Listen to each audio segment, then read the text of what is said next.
Third Laguna Hills Mutual Board of Directors, a California nonprofit mutual benefit corporation. Today is Friday, August 12th, 2022, and it's about 9:30. We are in the boardroom and also on TV6 and virtually via Zoom today. We have a quorum here, and so I'm calling the meeting to order. Purpose of today's meeting is to review the most current version of the Third Mutual 2023 budget, which is version 3.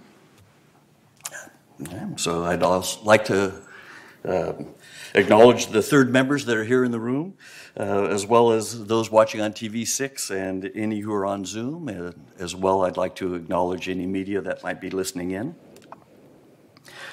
It's time to approve the agenda. Can I get a motion to approve today's agenda? Donna moves and Kush seconds. Anybody have any suggested changes to the agenda today? Hearing none. Any objections to approving as is? All right, hearing none, we will consider the agenda approved by consent. All right. For chair remarks, just a few things. I would like to thank my fellow board members as well as staff for all the work they've been diligently putting in the past few months to get us to this version of the budget. As many of you may recall, the initial version that was delivered to us by staff suggested a 5% increase for Third's monthly assessment next year.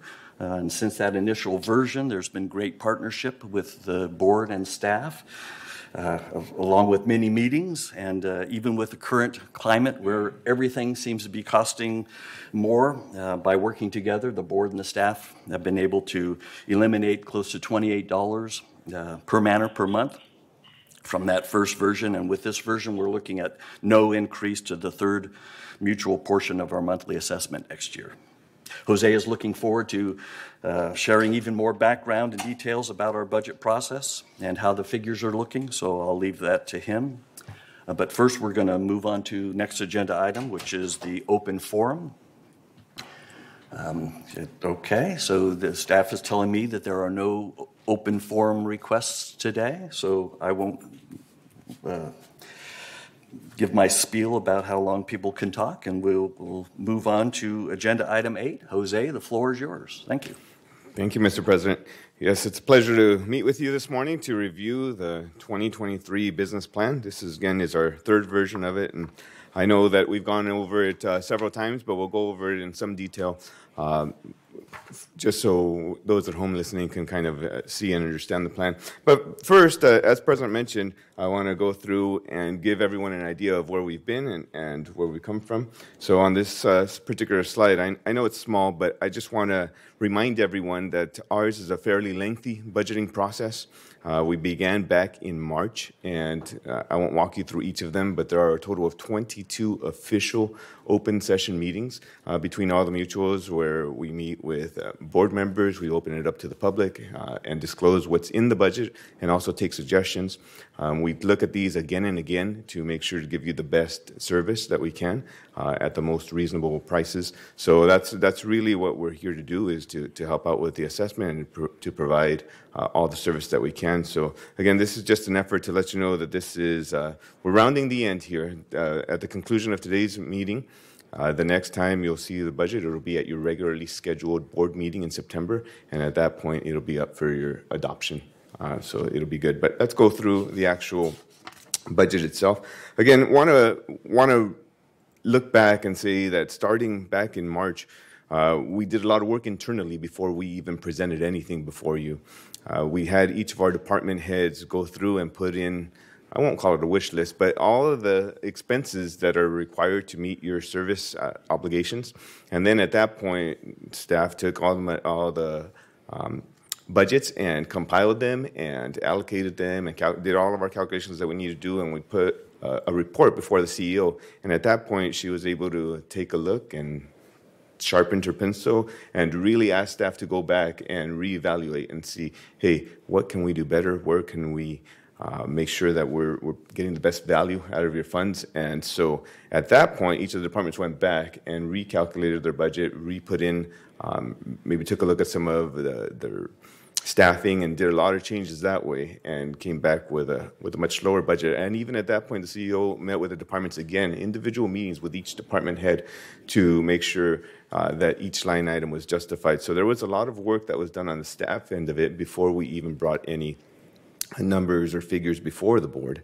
And even once we did go through each of the versions and met with the boards, at that point we also met with board members individually afterwards and just kind of got everyone's opinions and thoughts and had a lot of changes. So that's why we have so many iterations of the budget. Ultimately, we all have the same goal in mind, and that, of course, is to provide the most service that we can for you, all the while being very good stewards on your finances. So just wanted to let you know where we were. But even at that, as we're taking a look, there are a couple of things that are outside of staff's control or outside of the village's control here. For example, utilities. As you've heard, as President talked about, there are a lot of rate changes and a lot of changes going on throughout. And so the board, staff, and residents really have taken a collective approach to see what we can do. As an example, on utilities, there have been some state mandates to reduce our watering. So the 2023 budget includes a 30% reduction in irrigation as an example of what we're doing to combat some of these rate increases that we see for utilities. And then just another key assumption, because it has a big influence on us, is the trash. As we know, there are some regulations for trash as well, dealing with recycling, and we have a new service provider, and altogether those costs are very increased. We do have some happy news to report on the water and sewer end. Well, water was a result of our decreasing irrigation, but on the sewer end, El Toro Water District has met together, and they have released the rates for next year, and the sewer rates for residential have decreased quite considerably, and to the point where Third is saving about $400,000. So we were fortunate. But I just want to I want to highlight some of these assumptions that were included in here. TV programming costs, that's really a GRF function, but just to let you know, that's another one of those areas that's a big dollar price. And these TV programming, so your major networks that you see on TV, we enter into 3-year contracts with them, and there are quite a few of them that are going to be coming up for renegotiation in 2023. So there are some hefty rate increases for those. Insurance market, I know that's something that's always the top of mind here with Third, and there have been adverse effects not only in our local area but really throughout the nation that have really driven the price of insurance up collectively throughout the industry. And I want to also talk on the labor market. As we've been talking each and every month at our finance meetings, we're having a hard time filling our open positions. The labor market is tough not only for ourselves, but we see it as well in our vendors. We see it as well as we go out to eat, and you see now hiring, or you see those prices starting to go up. So all those things have an effect on us, and not the least of which is inflation that was just released yesterday or the day before at 8.5% is what we're looking at now. In the face of all of those things, I'm going to go ahead and, as the President mentioned, we're recommending no change for the overall basic assessment for the third portion. GRF did have a minor change of $3.81, but we'll look at all those things. I just wanted to cover some of those key assumptions here. But getting back to wages, so we're in a very difficult predicament in that, as we mentioned, there's a tough labor market out there. And so we asked ourselves, well, what can we do, or what's going on? So we took a look at planned wage adjustments, and as you know, we have both union and non-union positions here. The union are governed by a collective bargaining agreement that expires in November of 2023. It's contracted at a planned wage adjustment of 2%. But what can we do for that non-union? And just to let you know, the assumption is that we're going to have a 5% overall increase there for planned wage adjustments. And let me tell you how we came up with that. We did a wage comparison study. So we contracted with a company whose job it is to take a look at all the different wages across all the different industries. And despite that, we're able to filter and let them tailor the results to us. So we were able to, for example, to specify, to compare our wages against that of other nonprofits. We were also able to focus in on location. So, of course, we chose the Orange County location and also size. So we compared ourselves to those industries in not-for-profit in Orange County with at least 500 employees.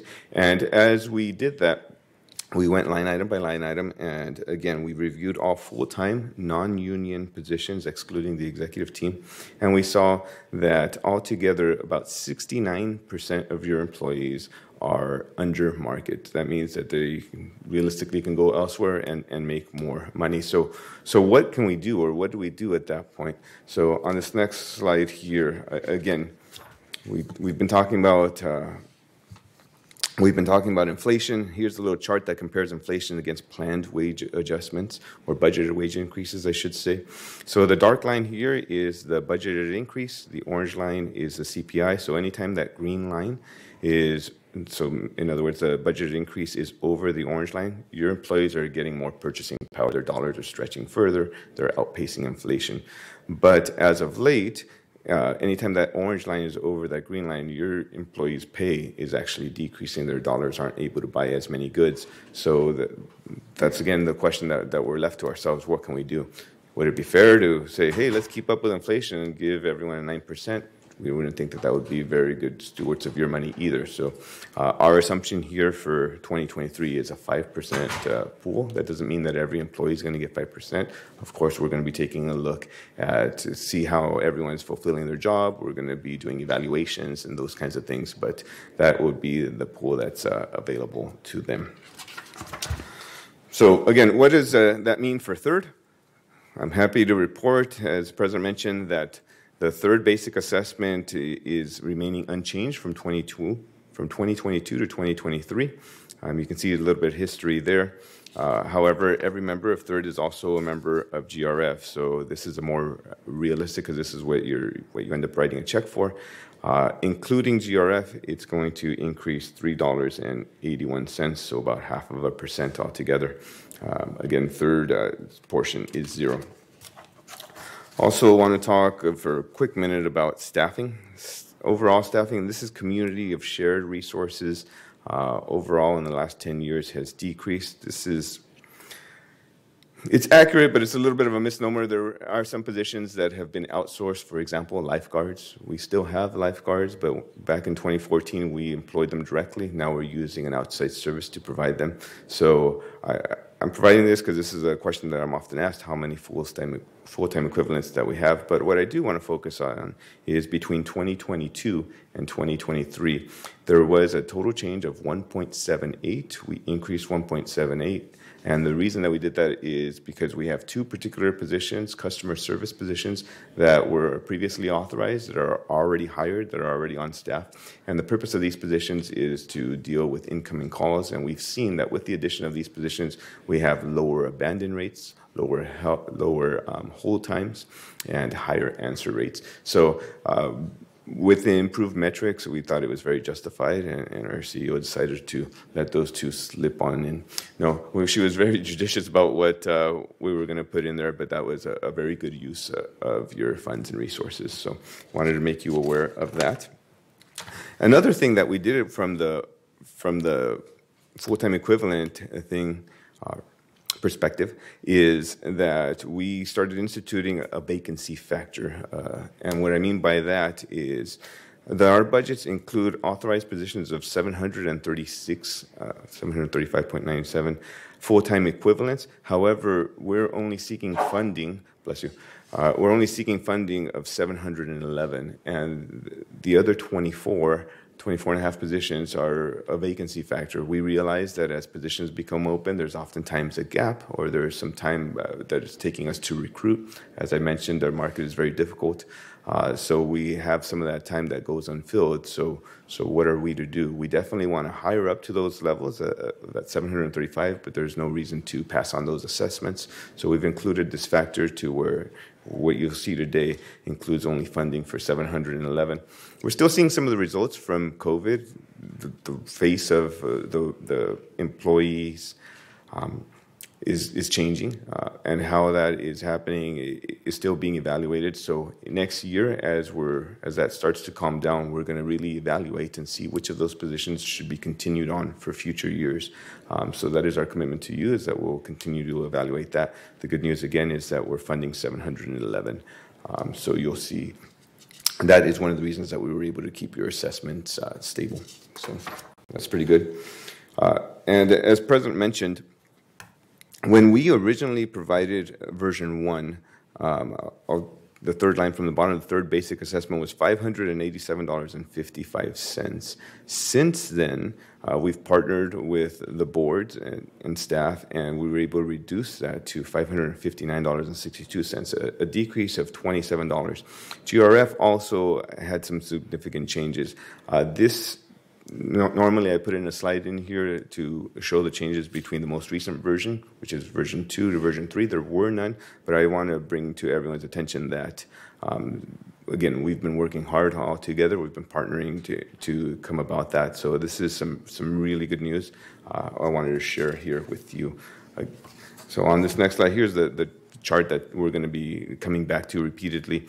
And this is, I'll draw your eye to the bottom line here. The total basic assessment is going to increase $3.81. Again, the third portion is going to remain flat. GRF increased $3.81. And we'll go over each of those now. Sorry, we have one quick slide here. Also, third has some units that have surcharges. So, for example, if you're in a unit that has an elevator or that has a laundry, there may be some surcharges here for you. I take that back, sorry. It's elevators exclusively and garden villa. You'll see that those laundry charges, there are no changes from year over year. So my corrections there. But those items... So if you live in a unit that has an elevator or a garden villa, there is an additional fee associated with the maintenance of both of those items. And you can see them there on your screen. The elevator is going to increase 88 cents, and the garden villa rec room folks are going to increase by 25 cents. But again, getting back to the business plan here, we're going to go over each of these items fairly quickly, beginning with revenue. I have just a quick pie chart here to let you know that we do take in third plans for a little bit over $2 million in revenue, and that benefits you because that equates to about $27.83 per manor per month. The majority are going to be chargeable services, but I'm more of a chart guy, so here are those same numbers by chart. And you'll see that top line fees and charges, this is the number of chargeable services. We've taken a look at history and have seen that your chargeable services have been increasing. So you're going to expect to see more revenue here. This is a pass-through, so you'll see an offset in our expense. But I want to make you aware that is happening. There is no change to laundry, but I do want to point out that that's $210,000. And this general category called miscellaneous, this you're going to see additional revenue in here of about $70,000. And what we've seen is that in the first half of 2022, leasing volume has continued to increase. And we do anticipate that lease processing fee to continue to increase. So that's what you can count on there, about $70,000 in extra revenue. So moving on over to expenditures. This, of course, is going to be your largest category. Here's a pie chart to remind us that for third, the majority of your expenses can be found in employee compensation related, insurance, and utilities. Again, we'll take a look at this in chart form. We're going to start with in order of magnitude, and we'll talk about compensation. As we talked about, there have been significant changes in planned wage adjustments, so you'll see that $174,000 has increased there, but you were benefited by that vacancy factor, which is why you don't see that being as high as you would anticipate, given that you have over $11 million in compensation. I also want to bring to your attention there's been a couple of changes in allocation, specifically in compliance.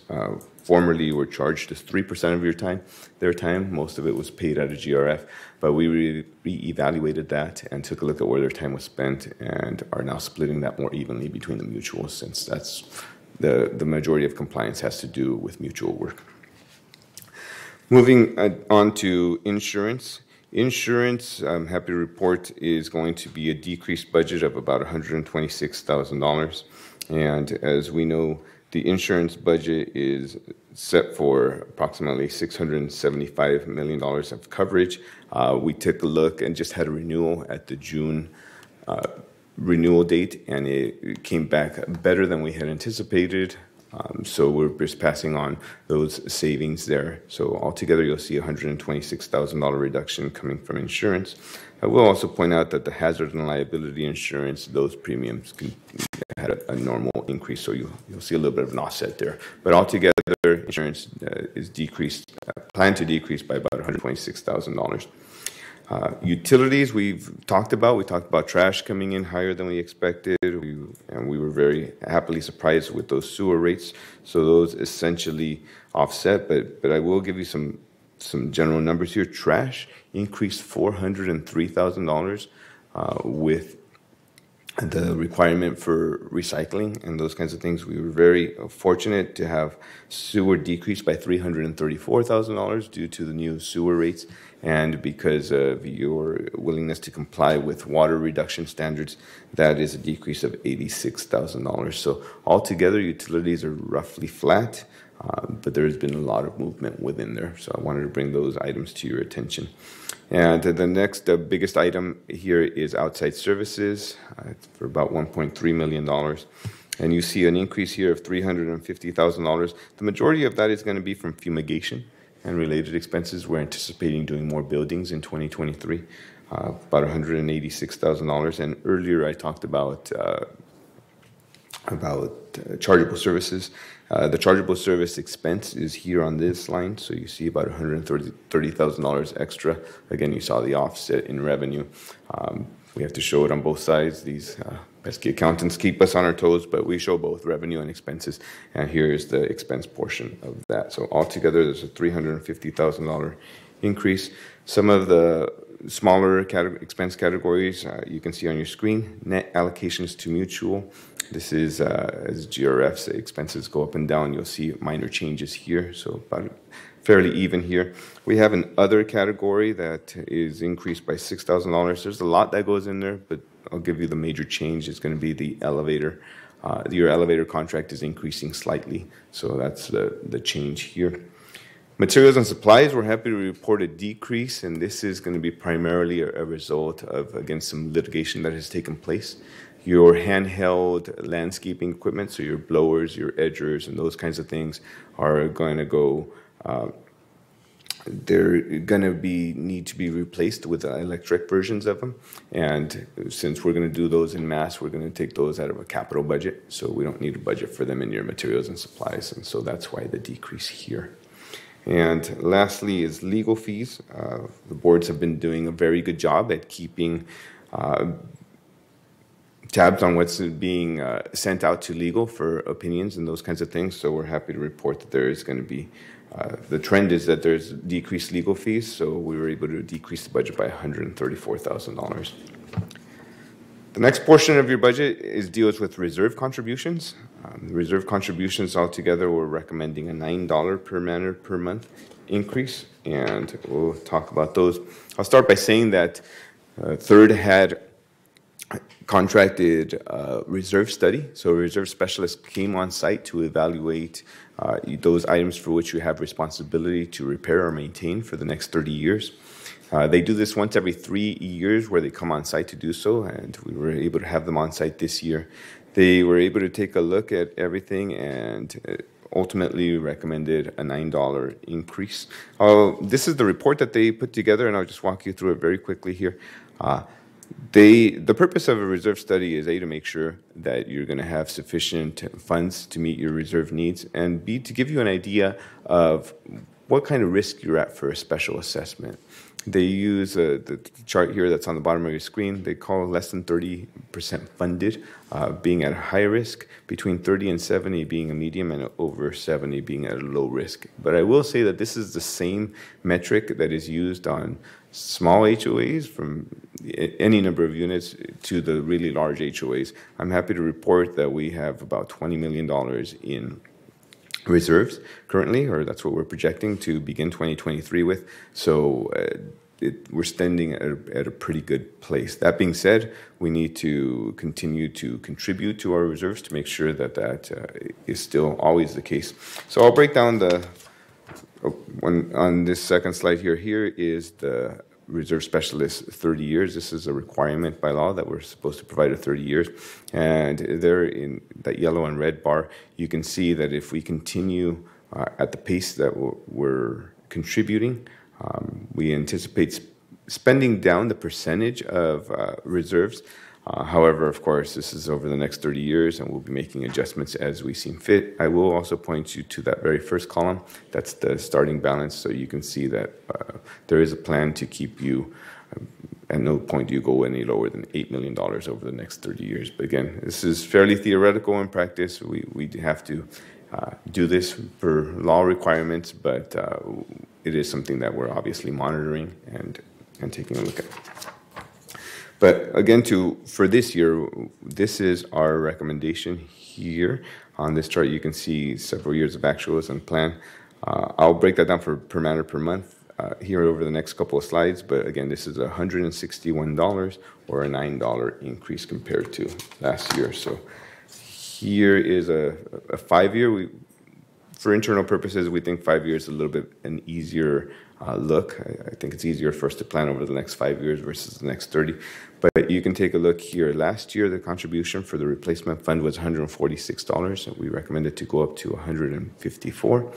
And you can see your ending balances there on the right-hand side. They are starting to come up, but again, as your infrastructure ages, there are future expenses to come up. We'll take a look at the same type of chart for elevator. And the elevator is one of those where it's fairly lumpy. When you do have to replace an elevator, it can become very costly. And so we're building up those balances for the eventual replacement when those come up as well. And lastly, laundry. And the same goes for laundry. In 2019, all of the laundry dryers were replaced. So even though you don't see very many expenditures over the next little bit, when they start failing, they're going to probably fail fairly collectively. Again, they're only a couple of years old now, but ultimately we'll have to plan for their eventual replacement there. The last section, I should say, is restricted contributions. And ultimately, we recommend a reduction here of $9.48. The restricted contributions are comprised of two funds. One is the unappropriated expenditures fund, and one is the disaster fund. For the unappropriated expenditures fund, last year there was no contribution. We believe that it is prudent to continue with no contribution. And let me pause by saying that the first funds that we looked at were reserve funds. Those are required by law that you plan for any expenditures that you might need over the next 30 years. These are restricted in that they're nice to have. They're your savings account. They're your contingency type funds, money to have in case of a disaster, or any money to have for major items not otherwise identified in the business plans. But getting back to this unappropriated expenditures fund, I wanted to show you some history as far as where the fund balance for this particular fund has been. It's been in the 2 and 3 and maybe even peaking up to the $4 million range. We did a couple of projections here over the next couple of years, and we believe that even with no contribution, that this fund will end at over $3 million over the next couple of years. Here are our projections for 2022 and 2023. You see the beginning balance there. This fund typically averages about $400,000 in expense on a year-to-year basis. And this is also the fund that we net any operating surplus or deficits on. In 2022, in fact, at your next board meeting, we're going to be putting forth before you a resolution to transfer over the deficit from 2021 to be paid out of this fund. It's already included, it's already budgeted, as you can see here. We're happy to report that we do project a surplus in the current year, and that is currently $1.25 million, 1.256, as you can see there. So again, we're going to next year come before you and recommend that that gets transferred into this fund. So again, we believe that this fund will end at over $3 million, and consequently, there is no need for a contribution. And here is the 5-year on this as well. Since there is no defined usage of the fund, we went with averages. On average, you spend about $400,000 out of this fund. Similarly, we took a look at the disaster fund, took a look at some history there. Again, $7, $8, $9 million is what has historically been there, and we took a look at some projections. Let's go over those projections as well. In this particular fund, we do plan to deal with moisture intrusion events. The moisture intrusion event, there's two parts to a moisture intrusion event when there's a leak, for example, on a wall.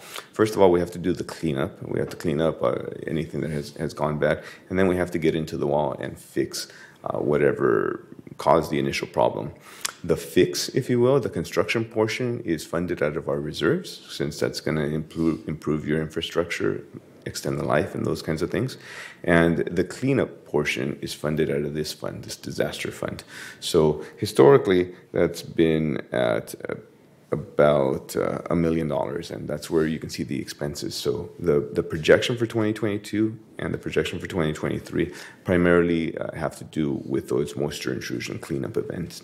So again, you can see your beginning balance, you can see the current contribution, because this is one that you're currently contributing to, and the contribution that we recommend for next year are all on your screen. And once you do the math here, we do project that this fund will end at about $6 million. So we think that it's prudent that you decrease your contribution. We wouldn't recommend eliminating it, as there are ongoing expenditures here. On this next chart, you can kind of take a look at a 5-year.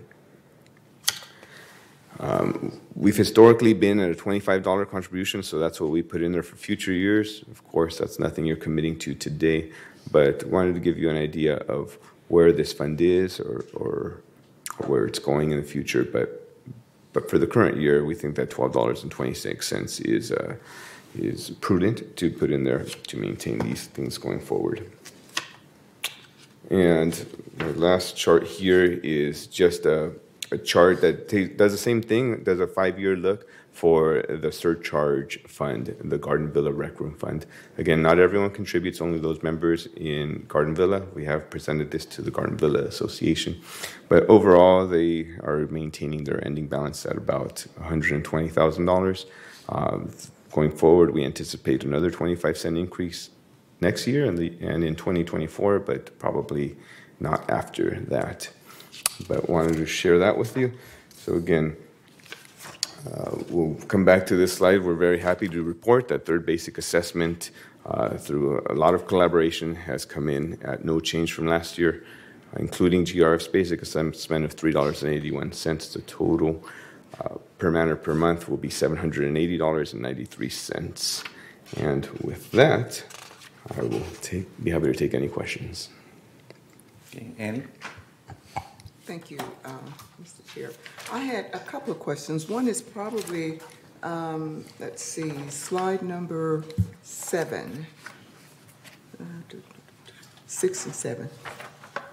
Because I do believe that, we put a lot into all of the resources, and my thinking is our human resources are probably our best asset. And I see that we are planning a wage adjustment of 5%. But only for the ones who are up to par. And so, and like I said, this is probably more of a Siobhan question than anything else. And so how do we, I know we can't budget for this, but my concern is not paying staff enough and creating a void, and then just creating a cycle of not having staff and not giving them a raise. So then they leave. So is there budgeting, what do we do with that in terms of budget? We have been challenged by the VMS board to try to achieve savings that we can then earmark to bring some of these positions up in priority order to market rates. So, for instance, if employee health insurance, if we're able to come up with an innovative solution there and save a certain amount of funding in 2023, we can use that funding to bring employees up to closer to market rates. And again, we'll do this on a priority basis, depending on those positions that we're having the most difficulty filling or that are the highest priority to the organization. Okay, thank you. And then yes, it did. And I had one other question, and it had to do with the elevators. So is there, and this probably would be for Bart or somebody, is there a plan for completely replacing an elevator? If we had to replace an elevator tomorrow, we have the money budgeted for that. And in this elevator fund that we have, how do we prioritize elevator replacements? Does that make sense? Thank you. So with the program that we have where we do preventive maintenance, we attempt to extend the life expectancy of those elevators. Should any of them fail, this fund will be tapped into, and we will go out to bid to get those replaced.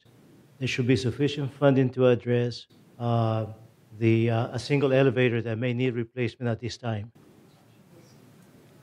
Okay, I think that answers my question. So if I go over to a Garden Villa building today and then all of a sudden the elevator stops working, there's been preventative maintenance done on that elevator, and it's been evaluated and determined that it doesn't need to be completely replaced, it just needs to be repaired in some way. Correct. We extend the life of those elevators as long as we can until it reaches a point when it is no longer feasible to repair, and at that time is when we replace them.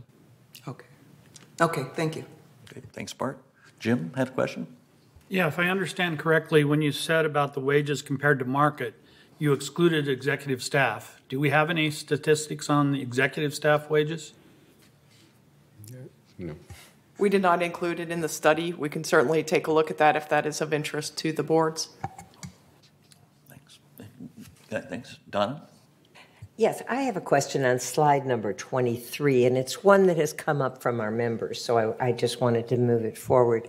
In terms of our risk for a special assessment, which people are always concerned about as they hear about other communities having them, and our, where we're placed on that risk chart, I have heard that the assessments that are done or the evaluations that are done, some of that risk is if you didn't do the kind of maintenance that we do. That if you deferred maintenance, your risk is obviously much higher than if you continue maintenance, as we just heard, for the elevators. And we are maintaining our facilities. So when we're looking at this chart and where we place on that risk scale, I hear people saying, oh my goodness, we're in terrible shape, And is it in fact that we maintain our facilities at a level that helps decrease any risk, and that is not necessarily part of this chart? Absolutely. And thank you for bringing that up, because this is one of the required disclosures that you'll see in your November mail out. And in addition to that, it's just a little checkbox that prescribed things that we have to send out, but it says, has there been any deferred maintenance? And it's just a little check mark that says no, but that is a huge check mark that we're happily and gleefully able to check. There is no deferred maintenance anywhere in the village, and this is something that's really important. Yeah, and thank you for clarifying that. And so actually our risk of a special assessment is really lower than one would anticipate based upon standard charts. Absolutely. Okay, thank you. All right. Looked like maybe Rosemarie had her hand up, or is it still up? I can't see Yes, that. yes. Yes, it is still up. Thank you. One of the things when Siobhan responded to the question about wages that she didn't mention, probably because she lived it, is she is constantly, or staff and VMS board is constantly looking at ways of restructuring, just as we restructured in this past and basically eliminated the position of the COO. We're constantly looking at ways to restructure departments to make them more effective, which will help us to hopefully save money and be able to pay better salaries for the people who should have salary increases. So I wanted you to remind everyone of that. And the other thing is, as far as legal fees go, not only are you watching your legal fees, but the VMS board is way under budget this year for legal fees, and we're predicting to continue. And a tremendous amount of that has to do with the work of the Human Resource Department and not being involved in as much litigation. And Siobhan, if you have any correction there, I'd throw it in.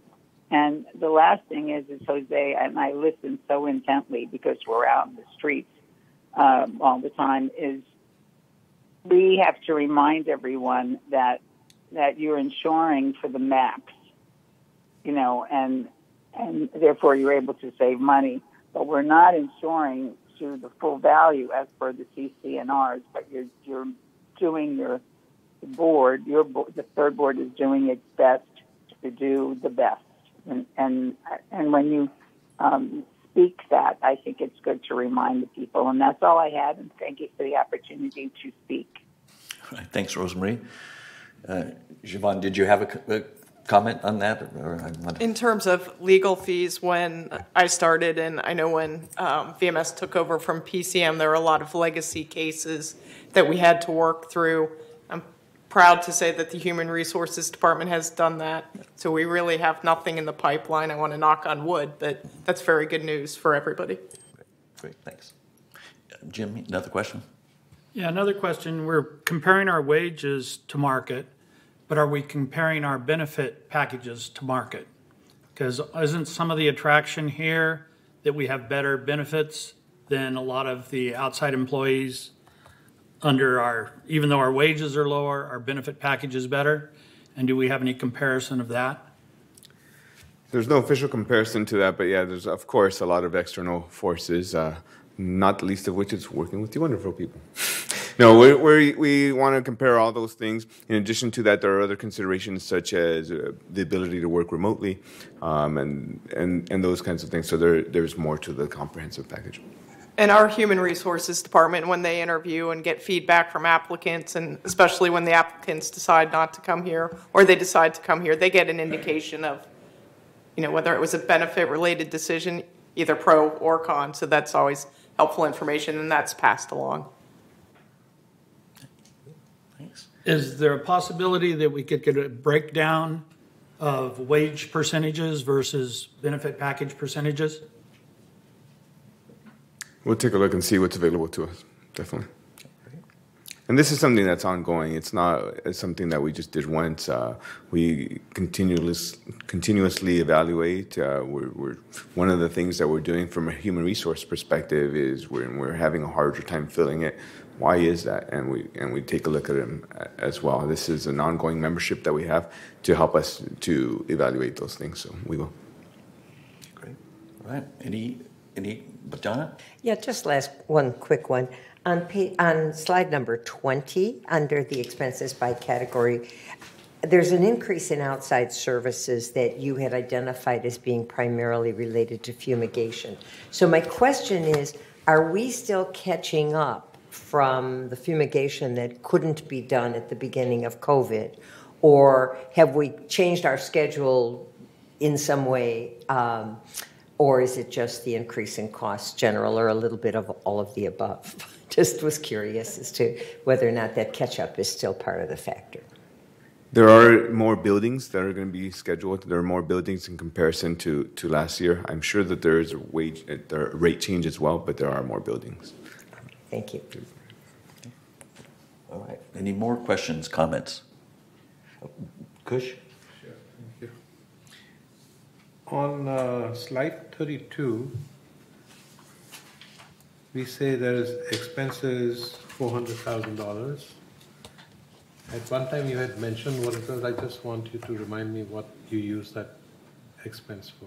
Sure, I have a little history here on some of the things that we've used in the past. We've used it for property insurance. We used it for a solar project, 3 building trash chute repairs, the OC fire risk, the shrubs that we need to cut down near those wilderness areas. Just a lot of things not otherwise anticipated.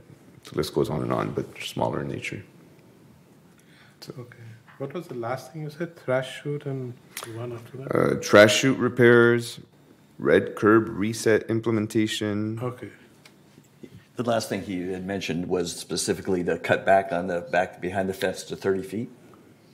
Fire risk. Okay, got it. Yeah. Okay. That answer your question, Kush? Sure. You I good? just wanted to know this $400,000, what did we use it for? Sure. Yeah. That's good. Thank you. Okay, thanks. Any others? All right, I don't see any on Zoom.